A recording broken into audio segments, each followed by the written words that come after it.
Assalamu alaikum student, this is Sir Fahad. Today we are going to discuss about what is physics and introduction to physics. Students, सबसे पहले तो हम जानते हैं कि हम फिज़िक्स जो आज पढ़ने जा रहे हैं, यानी कि फ़िज़िक्स की डेफिनेशन क्या है और फिज़िक्स की जो है वो एक तरीके से स्टार्टिंग कहाँ से हुई, यानी कि इंसान ने जो फ़िज़िक्स का सफ़र है वो किस तरह शुरू किया और किस तरह इसके अंदर इजादात वगैरह हुई। अभी सबसे पहले हम इंट्रोडक्शन टू फिज़िक्स की बात करते हैं कि एक इंसान फ़िज़िक्स तक सफ़र किस तरह तय करता है। यानी अगर आप एक इंसान की फ़ितरत की बात करते हैं तो उसके इनिशियली कुछ क्वेश्चन बहुत स्मॉल थे, सही है। जैसे कि व्हाट इज़ फायर, ये आग क्या है, इसकी कॉम्पोजिशन क्या है, ठीक है, ये क्यों जलाती है, माउंटेन्स जो हैं, इतने बड़े बड़े पहाड़, इतनी ज़्यादा मिट्टी ये कहाँ से आई, किसने इनको इकट्ठा किया। फिर ये सवाल भी पैदा होता है कि इंसान के जहन में कि डे एंड नाइट्स की जो कन्वर्जन है वो किस तरह से है। उस वक्त देखें स्टूडेंट्स, जो है उस टाइम पर कम्युनिकेशन और ट्रैवलिंग सिस्टम का कोई सिलसिला नहीं था। वो ये बात भी करता था कि अर्थ की जो फॉर्म है वो क्या है, यानी कि उसको इस चीज़ की भी कन्फ्यूजन थी, उसको नहीं पता था इनिशियली इंसान को कि ये अर्थ जो है ये फ्लैट है या स्फीयर है। तो उसके जहन में बहुत सारे क्वेश्चंस थे। फिर वो अगर सनसेट को देखता था, मून को देखता था, सूरज के निकलने को, गुरूब होने को देखता था, तो वो इस पर भी सवाल करता था कि ये सारी चीज़ें कैसे मुमकिन हो रही हैं। इस तरह वाटर जो है, पानी, ये क्या है, इसका मतलब इससे रिलेटेड जो है इंसान के जहन में बहुत सारे जो हैं सवालात और उसके जहन में तजस्सुस थे। इन सवालों का जवाब देने के लिए उसने अपने 5 सेंसेस को यूज़ किया, विच इज़ कॉल्ड ऑब्ज़र्वेशन, जो हम ऑब्ज़र्वेशन कहते हैं। यानी कि उसने ऑब्ज़र्व करना शुरू किया। उसने जब इन सब चीज़ों को ऑब्ज़र्व किया तो उसने उससे कुछ कंक्लूजन दिया, यानी कि हाइपोथेसिस कुछ क्रिएट किया, यानी कि ये फायर इसलिए बर्न करती है कि इसके अंदर कुछ ऐसा एलिमेंट मौजूद है, ऐसा मटेरियल मौजूद है जो बाकी एलिमेंट्स के अंदर मौजूद नहीं है। यानी उसने ऑब्जर्वेशन दी तो उसमें उसको कुछ शुकूक व शुबहात थे, यानी कि उसको अब इसको प्रैक्टिकली परफॉर्म करके बताना था, एक्सपेरिमेंट करके बताना था, ताकि इस चीज़ को वो क्लैरिफाई कर सकें।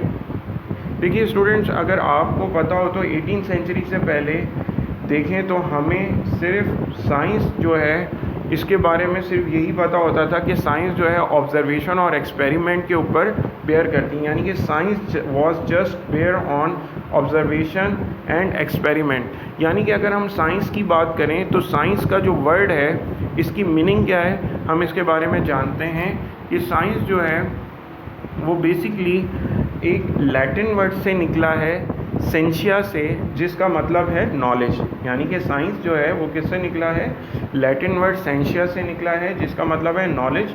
यानी कि साइंस अगर देखा जाए तो एक सिंगल सब्जेक्ट में स्टडी की जा रही थी।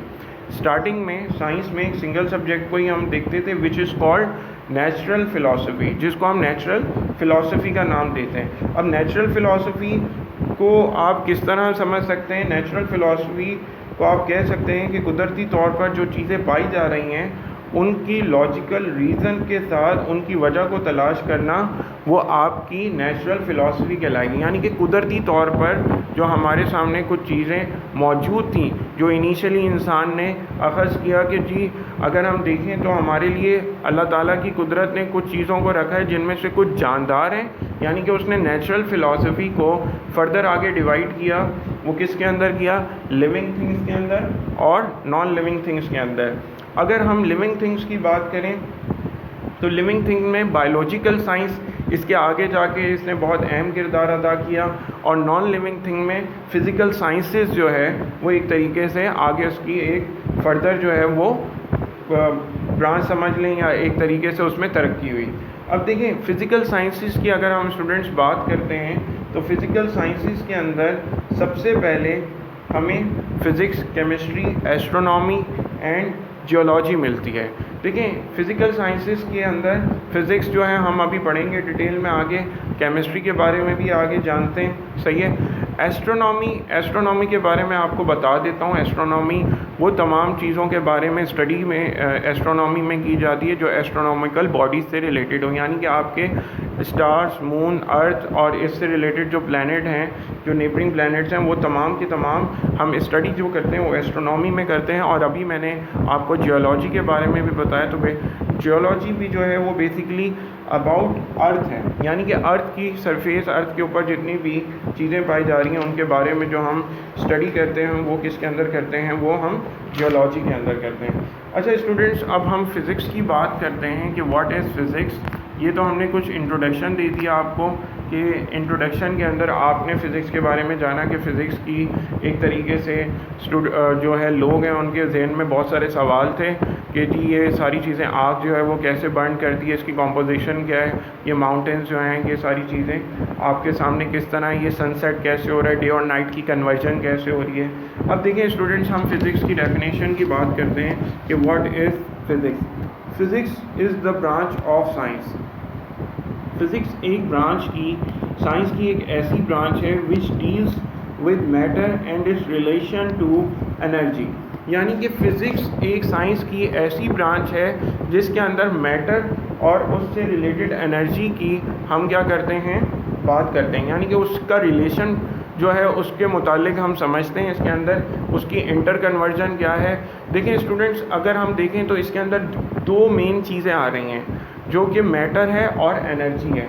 आप सब जानते हैं कि मैटर जो है हर उस चीज़ को कहेंगे जो कि कुछ ना कुछ वेट रखती हो और कुछ ना कुछ स्पेस को ऑक्यूपाई करती हो, वो हमारे लिए क्या कहलाएगा, मैटर कहलाएगा। यानी कि everything which has some mass and occupy space is called matter. इसके बाद स्टूडेंट्स आप ये भी जानते हैं कि मैटर जो है वो 3 स्टेट्स में एग्जिस्ट करता है। मैटर जो है वो 3 स्टेट में कैसे एग्जिस्ट करता है, सॉलिड, लिक्विड एंड गैसेस। इसी तरह अगर हम एनर्जी की बात करते हैं तो एनर्जी की भी कुछ फॉर्म्स हैं जिसके अंदर हम heat energy, light energy, mechanical energy और इलेक्ट्रिकल एनर्जी जो है ये आम तौर पर हम डेली बेसिस पे भी इससे मतलब यूज़ टू हैं, हम इसको देखते रहते हैं, इसका इस्तेमाल करते रहते हैं। स्टूडेंट्स, अगर हम बात करें मैटर के अंदर तो मैटर के लिए इंसान की एक जो बॉडी है यानी कि ह्यूमन बॉडी जो है वो भी एक मैटर के अंदर ही कंसीडर की जाती है। क्यों कि इंसान का कुछ ना कुछ एक ह्यूमन बॉडी का वेट भी होता है और इसके अलावा इसके कुछ ना कुछ आपके पास स्पेस भी ऑक्यूपाई करती है। अब देखिए स्टूडेंट्स, फिर हम इसकी मैटर और एनर्जी की इंटर कन्वर्जन के बारे में बात करते हैं कि इसका आपस में रिलेशन क्या है। देखिए स्टूडेंट्स, आज ये बात प्रूव हो चुकी है एक बिग बैंग थ्योरी के मुताबिक। पहले ये बताया गया था कि जी ये यूनिवर्स जो है ये पूरा एक एक्सप्लोजन से यानी कि एक धमाके से जो है वो वजूद में आया है और इसके बाद इसमें स्पेस क्रिएट हुआ और टाइम का स्टार्ट हुआ। ये तमाम की तमाम चीज़ें जो हैं ये मैटर जो अर्थ के ऊपर पाया जाता है ये एक्सप्लोजन और बिग बैंग थ्योरी की वजह से। अब स्टूडेंट्स, हम अगर बात करें तो आपको मैं एक एग्जाम्पल देके समझाना चाहूँगा कि मैटर और एनर्जी का फ़िज़िक्स के अंदर क्या अहम किरदार है, जिसकी वजह से हम फ़िज़िक्स की डेफिनेशन पढ़ रहे हैं कि physics is the branch of science we deal with the matter and its relation to energy. यानी कि मैटर और एनर्जी एक दूसरे में इंटर कन्वर्टिबल है। स्टूडेंट्स, आप लोगों को अगर याद हो तो आप लोगों की फ़िज़िक्स की बुक और बल्कि हर बुक के पीछे जो फ़िज़िक्स की है उसके अंदर एक इक्वेशन दी हुई होती है जो आइंस्टाइन की इक्वेशन है, E = mc²। ये बहुत ही फेमस इक्वेशन है। बेसिकली इसमें ये बताया जा रहा है कि एनर्जी जो है वो कन्वर्टिबल किस में हो सकती है, मास में। E for energy, M for mass and C for speed of light. और स्पीड ऑफ लाइट का यानी कि स्क्वायर किया जाए तो ये आइंस्टाइन ने इसकी इक्वेशन दी थी। अब स्टूडेंट्स, अगर हम बात करें तो सपोज़ कर लेते हैं कि मैं आपको एक एग्जांपल देता हूं कि आपको समझ में आ जाए कि फ़िज़िक्स के अंदर मैटर और एनर्जी किस तरह इंटर कन्वर्टिबल एक दूसरे में होते हैं। तो हम इसके बारे में बात करते हैं स्टूडेंट। सपोज़ करें आप कि वाटर है, जैसे वाटर आपके लिए क्या है, मैटर है बिल्कुल, क्योंकि वो कुछ ना कुछ स्पेस भी ऑक्यूपाई करता है और उसका कुछ ना कुछ मैस भी होता है। तो हम स्टूडेंट्स सपोज़ कर लेते हैं कि डैम के अंदर ये वाटर मौजूद है। आपको पता है डैम में आम तौर पे जो टरबाइन्स हैं हम इसको सेट कर लेते हैं और टरबाइन के ऊपर वाटर को एक ख़ास रफ्तार से और एक ख़ास टाइम पीरियड से उसके ऊपर गिराया जाता है। अच्छा, उन टरबाइन के साथ इलेक्ट्रिकल एनर्जी के लिए हमने कुछ जो है वो इलेक्ट्रिक वायर्स कनेक्टेड कर दी। अब वाटर जो है उन टरबाइन्स के ऊपर गिर रहा है और उसकी मूवमेंट से टरबाइन्स की आपके पास इलेक्ट्रिकल एनर्जी क्रिएट हो रही है, यानी कि वो एनर्जी जो आपके घरों में होम अप्लाइंसेस में इलेक्ट्रिसिटी आ रही है, ये सारी क्रिएट कैसे हो रही है? देखा जाए तो पानी है। पानी क्या है? मैटर जाके स्ट्राइक किया उन टरबाइंस के ऊपर और वो टरबाइंस जो हैं वो किस में, यानी कि उन्होंने उसके अंदर जो इलेक्ट्रिसिटी वायर्स थी उसके थ्रू जो है उसको इलेक्ट्रिसिटी को जनरेट किया और आपके सामने जो आपके सपोज़ कर लें जो आपके सामने लाइट मौजूद है, ये आपकी एनर्जी की फॉर्म कौन सी कहलाएगी? लाइट एनर्जी कहलाएगी। इसी तरह स्टूडेंट्स अगर हम देखें तो थोड़ी देर बाद वो जो बल्ब है वो हीट अप हो जाएगा। जब वो हीट अप हो जाएगा इट मीन्स अगर आप उसको हाथ लगाते हैं तो आपको एक एनर्जी महसूस होगी जिसको हम एक तरीके से क्या कहेंगे? हीट एनर्जी कहेंगे। स्टूडेंट्स हम उस एनर्जी को क्या कह सकते हैं? हीट एनर्जी कह सकते हैं। स्टूडेंट्स मैंने आपको कुछ एनर्जी की फॉर्म्स बताई थी जिसमें से मैंने आपको heat energy, light energy, electrical energy और मैकेनिकल एनर्जी के बारे में बताया। अच्छा देखिए स्टूडेंट्स, मैकेनिकल एनर्जी ऐसी एनर्जी है जो किसी काम को करने में इस्तेमाल की जाती है। ठीक है स्टूडेंट्स, आज जो है हम इंट्रोडक्शन टू फिज़िक्स और व्हाट इज़ फिज़िक्स जो है इस टॉपिक को स्टडी कर रहे थे। अब हम आगे बढ़ते हैं और देखते हैं कि हमारे पास देखिए physics as a subject is divided into 9 broad branches as discussed below। Physics की 9 ब्रॉड ब्रांचेस हैं जिसके अंदर हम जो है अब आगे जो है फर्दर इसमें देखते हैं कि ब्रांचेस ऑफ फिज़िक्स में जो 9 ब्रांचेस हैं उनमें कौन कौन सी ब्रांच एक को हम इंडिविजुअल को आगे पढ़ते हैं। अच्छा स्टूडेंट्स देखिएगा कि the physics have divided the subject physics into various branches. Each branch has acquired a title of full subject now a days. यानी कि हर एक सब्जेक्ट ये जो एक तरीके से है ब्रांच है, इसकी स्पेशलाइज्ड फील्ड बन चुकी है। यानी कि आपको जो हमारे जो पाकिस्तान के नामवर साइंटिस्ट हैं डॉक्टर अब्दुल कदीर ख़ान की अगर बात करूं तो डॉक्टर अब्दुल कदीर ख़ान की जो स्पेशलाइजेशन है वो सॉलिड स्टेट फ़िज़िक्स के अंदर है। यानी कि फ़िज़िक्स में तो किया है उन्होंने, लेकिन फ़िज़िक्स की एक स्पेशलाइज यानी कि ब्रांच जो है उसके अंदर उन्होंने सॉलिड स्टेट फ़िज़िक्स के अंदर जो है वो अपना मास्टर्स किया था और फिर फर्दर स्टडीज़ के लिए वो आगे गए थे। तो स्टूडेंट सबसे पहले हमारे पास मैकेनिक्स है, फ़िज़िक्स की एक ब्रांच, इसके बारे में जानते हैं कि मैकेनिक्स क्या होती है। अब मैकेनिक्स जो है कह रहे हैं कि the branch of science which deals with the motion of object with और विदाउट रेफरेंस ऑफ फोर्स।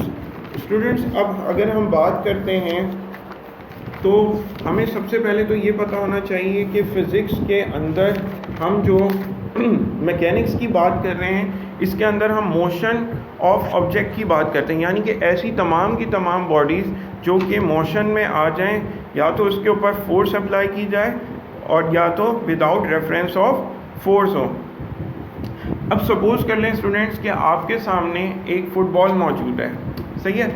अब अगर मैं उस फुटबॉल को अगर आप लोग हिट करते हैं तो उस फुटबॉल के अंदर मूवमेंट पैदा होगी। मूवमेंट से मुराद मोशन होगा, सही है। तो वो जब मूव करेगी उसमें मोशन प्रोड्यूस होगा। तो हम अगर उसके बारे में बात करते हैं कि इसका मोशन स्ट्रेट होगा, जिगजैग होगा, सही है, प्रोजेक्टाइल होगा, यानी कि उसके कॉजेज़, उसके इफ़ेक्ट्स के बारे में बात करेंगे।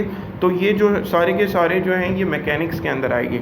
जो न्यूटन्स ने अपनी लॉज पेश किए थे वो मैकेनिक्स की इसी ब्रांच को देखते हुए उसने अपने कुछ लॉज जो हैं वो रखे थे, जिसमें न्यूटन्स का फर्स्ट, सेकंड, थर्ड लॉ जो है बहुत ज़्यादा फेमस है। हम इसको आगे जाके चैप्टर नंबर 3 में डिटेल में पढ़ेंगे।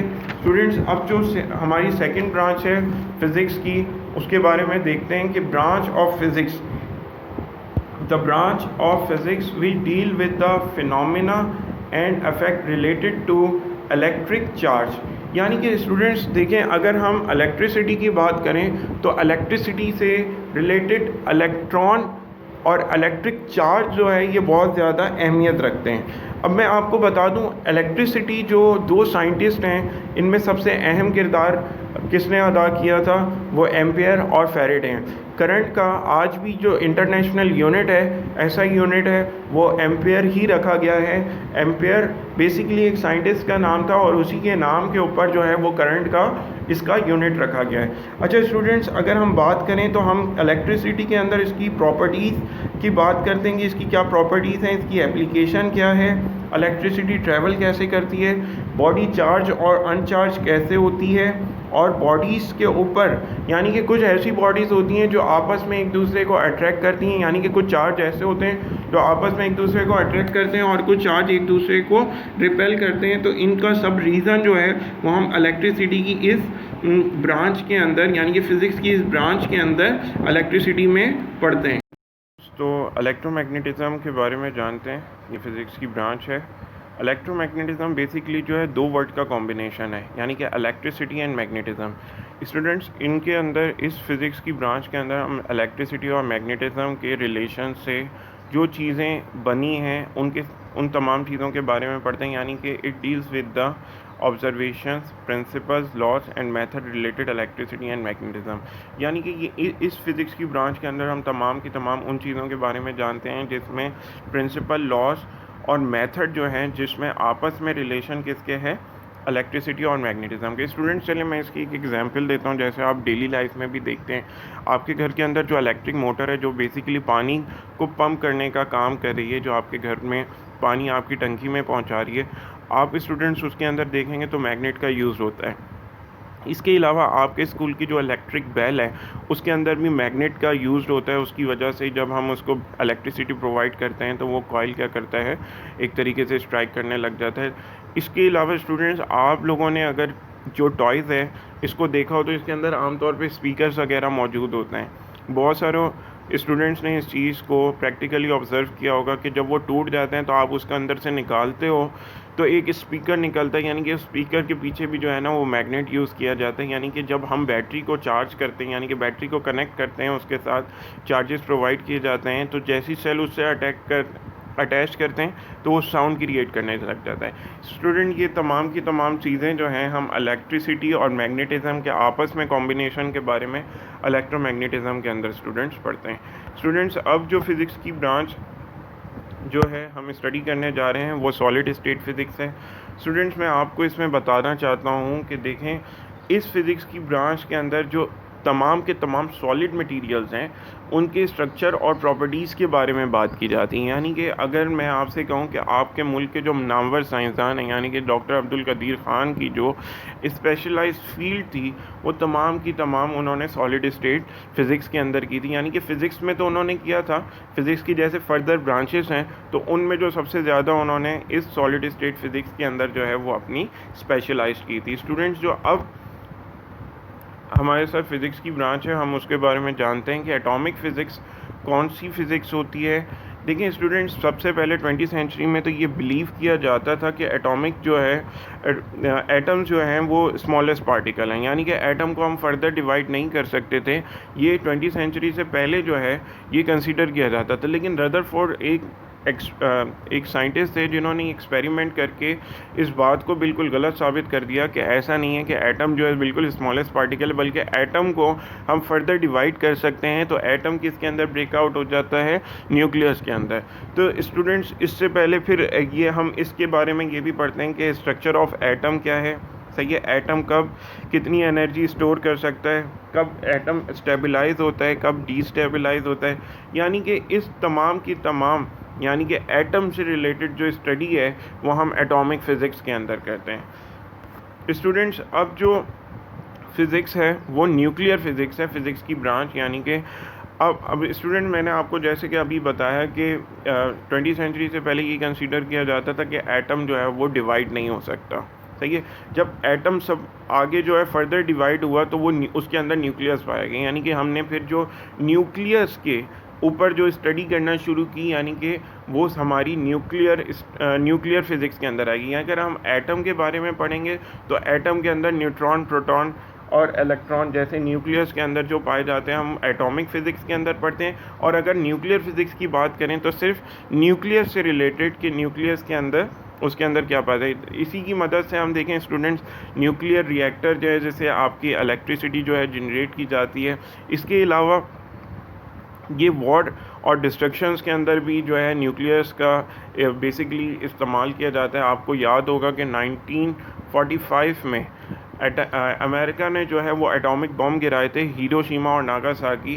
तो ये बेसिकली न्यूक्लियर जो फिज़िक्स है ये एक तरीके से उन चीज़ों में भी, वॉर वेपन्स में और डिस्ट्रक्शन के लिए भी इस्तेमाल की जाती है कि काफ़ी ज़्यादा जो है इसके अंदर से एनर्जी गेन और रिलीज़ होती है। वो तमाम की तमाम चीज़ें हम न्यूक्लियस के अंदर न्यूक्लियर फिज़िक्स में पढ़ते हैं। अब स्टूडेंट जो है हमारे साथ मतलब जो फिज़िक्स की एक और ब्रांच है प्लाज्मा फिज़िक्स। स्टूडेंट पहले ये कंसीडर किया जाता था, लोग यही समझते थे कि जो फिज़िक्स की जो मैटर की स्टेट है वो 3 स्टेट्स हैं, यानी कि 3 स्टेट्स ऑफ मैटर हैं ओनली। लेकिन इस बात को बाद में जाके एक और जो है वो इंक्लूड किया गया कि बल्कि मैटर की जो है वो 3 स्टेट्स नहीं है बल्कि 4th स्टेट ऑफ मैटर जो है वो प्लाज्मा फिज़िक्स है। यानी कि हम सब सॉलिड लिक्विड गैसेस को अगर फर्दर जो है हीट अप करें तो वो किस में चेंज हो जाती हैं, यानी कि वो जैसे स्टूडेंट्स आप समझ लें कि इलेक्ट्रॉन जब डिस्कवर हो गए, इलेक्ट्रॉन को जब हम फर्दर डिवाइड करते हैं तो वो आयनाइज फॉर्म के अंदर आ जाते हैं। तो वो बेसिकली ये जो 4th स्टेट ऑफ मैटर है ये प्लाज्मा फिज़िक्स कहलाती है। यानी कि इसके अंदर हम हाईली आयनाइज एटम के बारे में पढ़ते हैं जो कि न्यूक्लियस के विदाउट इलेक्ट्रॉन हो, यानी कि हम जब न्यूक्लियस में से इलेक्ट्रॉन रिमूव्ड होते हैं तो वो आयनाइज फॉर्म में आगे चेंज हो जाते हैं। इसी तरह अर्थ का जो कोर है स्टूडेंट्स वो भी एक प्लाज्मा की फॉर्म में हमारे साथ मतलब सामने मौजूद है। अब स्टूडेंट जो फिज़िक्स की ब्रांच है वो बायोफिज़िक्स है। यानी कि बायोफिज़िक्स का ये इसकी बहुत बड़ी एप्लीकेशन है। अगर देखा जाए तो इसने फ़िज़िक्स के अंदर बहुत अहम किरदार अदा किया। यानी कि सीटी स्कैन करके आप बेसिकली जो अपना इंटरनली सारी चीज़ों को देख सकते हैं और आप इसके अलावा जो है आप डिजीज़ को यानी कि बीमारियों को जो एक्सट्रैक्ट कर सकते हैं। इसके अंदर फ़िज़िक्स ने यानी कि बायोफिज़िक्स की जो है वो बहुत अहम एक तरीके से एप्लीकेशंस हैं। तो यही स्टूडेंट्स ये कि बायोफिज़िक्स का भी आगे फिर फर्दर जो है वो स्टडी की गई और एक तरीके से इसको बताया गया। अब स्टूडेंट जो लास्ट हमारे पास फ़िज़िक्स की ब्रांच है वो एस्ट्रोफिज़िक्स है। यानी कि हम इसमें एस्ट्रोनॉमिकल बॉडीज़ के बारे में जानते हैं कि एस्ट्रोनॉमिकल बॉडीज़ कौन सी होती हैं। जैसे आप समझ लें कि आपके अर्थ के जो सराउंडिंग में जो प्लैनेट्स मौजूद हैं, सही है, इसमें जो नेबरिंग प्लैनेट्स हैं जैसे आपके सन हो गया, मून हो गया, मार्स हो गए, यानी कि जितने भी प्लैनेट्स हैं उनके अंदर जो उनकी मूवमेंट है वो कितनी एनर्जी गेन और रिलीज़ कर रहे हैं, उनमें कौन कौन सी गैसेस पाई जा रही हैं, सही है, और उसमें क्या प्रोसेस हो रहा है, वहाँ पर क्या मतलब दिन और रात की कन्वर्जन। यानी कि ये एक डिटेल जो है एक तरीके से फ़िज़िक्स की ब्रांच है जिसको एस्ट्रोनॉमिकल बॉडीज़ के बारे में हम जानते हैं जो एस्ट्रोफिज़िक्स कहलाती है। ठीक है स्टूडेंट्स, ये हो गई आपकी फ़िज़िक्स की ब्रांचेस कंप्लीट। अब हम जानते हैं इंपॉर्टेंस ऑफ फ़िज़िक्स के बारे में कि फ़िज़िक्स का हमारी लाइफ के अंदर कितना इंपॉर्टेंट रोल प्ले है। स्टूडेंट्स जैसे कि आपको पता है कि आप लोग कम्युनिकेशन के लिए सबसे पहले जो है वो एक फ़ोन इस्तेमाल किया करते थे, यानी कि बेल जो ग्राम फ़ोन्स होते थे, ठीक है, फिर उसको आपने फ़र्दर जो है वो फ़ोन्स में चेंज किया।